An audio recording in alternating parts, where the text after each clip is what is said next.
잔 다르크는 1412년경 프랑스 동부의 작은 마을 동네미에서 평범한 농부의 딸로 태어났습니다.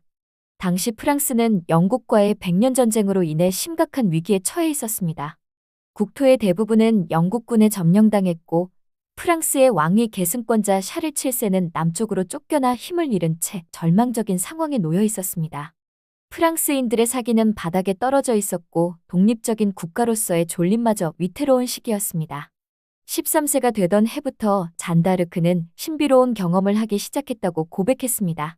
그녀는 대천사 미카엘, 성녀 마르가리타, 성녀 카타리나의 환영을 보았으며 그들은 그녀에게 프랑스를 구하고 샤를 7세를 냉스에서 왕으로 즉위시키라는 신성한 사명을 주었다고 말했습니다. 처음에는 아무도 순진한 시골 소녀의 말을 믿지 않았지만 굳건한 신념과 확신에 찬 그녀의 태도는 점차 주변 사람들의 마음을 움직이기 시작했습니다. 그녀는 기이할 정도로 확신에 차 있었고 이를 통해 자신을 믿지 않던 이들을 설득해 나갔습니다. 마침내 1429년 2월 잔 다르크는 남자 옷을 입고 샤를 7세가 머물던 신홍성으로 찾아갔습니다. 왕은 그녀의 진정성을 시험하기 위해 변장하기도 했지만 잔 다르크는 놀랍게도 그를 알아보았고 프랑스를 구원할 것이라는 신비로운 예언으로 왕의 신뢰를 얻었습니다. 결국 샤를 7세는 그녀에게 군대를 이끌고 영국군에 포위된 오를레앙을 구원하도록 허락했습니다. 이는 당시 남성 위주의 사회에서 전례 없는 결정이자 절박한 상황에서 나온 마지막 희망이었습니다. 잔 다르크는 흰 갑옷을 입고 자신이 직접 디자인한 깃발을 들고 프랑스군을 이끌었습니다. 그녀는 직접 전투에 참여하여 칼을 휘두르기보다는 병사들의 사기를 드높이고 전술적 조언을 하는 데 집중했습니다.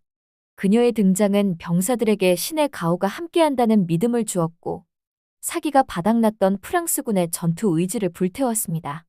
놀랍게도 그녀가 합류한 지 단 9일 만에 오랫동안 영국군에게 포위되어 있던 오를레앙은 해방되는 기적 같은 승리를 거두었습니다. 이 승리로 잔다르크는 오를레앙의 처녀라 불리며 프랑스 국민들에게 희망과 구원의 상징이 되었습니다. 오를레앙 해방 이후에도 잔다르크는 파테 전투 등에서 승리를 이끌며 샤를 7세의 대관식을 위한 길을 열었습니다. 그녀의 활약 덕분에 샤를 7세는 영국군 점령지에 있던 랭스 대성당에서 정식으로 프랑스의 왕으로 즉위할 수 있었습니다. 이는 프랑스의 정통성을 확립하고 국민적 단결을 이끌어내는 데 결정적인 역할을 했습니다. 그녀는 단순한 전사가 아닌 프랑스의 정신적 지주가 되어가고 있었습니다. 그러나 승리의 여신은 오래 머물지 않았습니다. 왕의 대관식 이후 잔 다르크의 군사적 영향력과 정치적 위상은 왕실과 일부 귀족들에게 부담으로 다가오기 시작했습니다.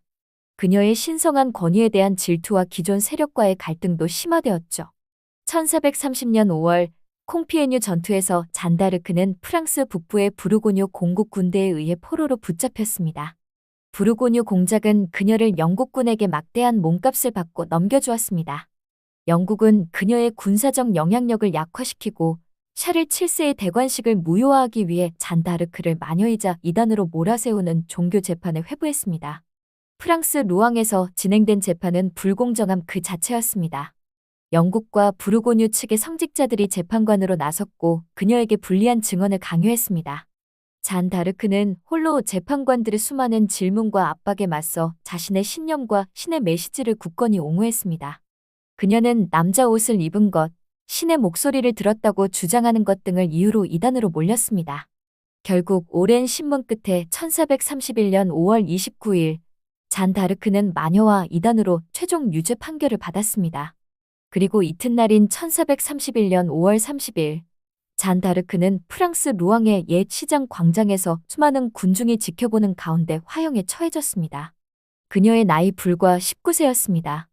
불꽃 속에서도 그녀는 신의 이름을 부르며 자신의 결백을 주장했고 그녀의 죽음은 프랑스 국민들의 마음에 지울 수 없는 깊은 상처를 남겼습니다.